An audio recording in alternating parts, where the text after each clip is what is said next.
A flight for everyone. Yan ang goal ng Cebu Pacific, ang mabigyan ng abot-kayang flight ang lahat. At para sa mga taong bahagi na ng kanilang trabaho ang pumunta sa iba't ibang parte ng bansa, Cebu Pacific ang kanilang maaasahan.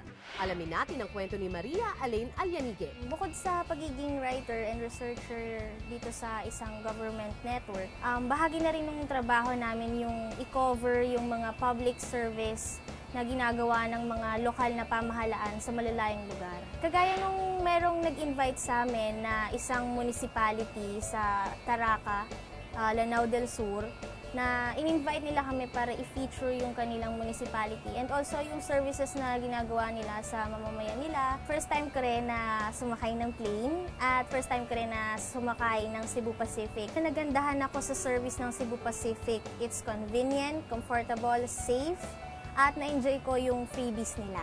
Kaya sa mga sumunod ko pang biyahe, like napunta kami sa Cebu, sa Boracay, and other parts of the Philippines, I always make it a point na Cebu Pacific yung pipiliin kasi mas convenient siya at mas mababa yung presyo, abot kaya at sulit na sulit yung packages niya. Nagustuhan niyo ba ang storya namin ngayong umaga? Abangan ang iba pang kwento ng biyahe ni Juan, hatid sa inyo ng Cebu Pacific.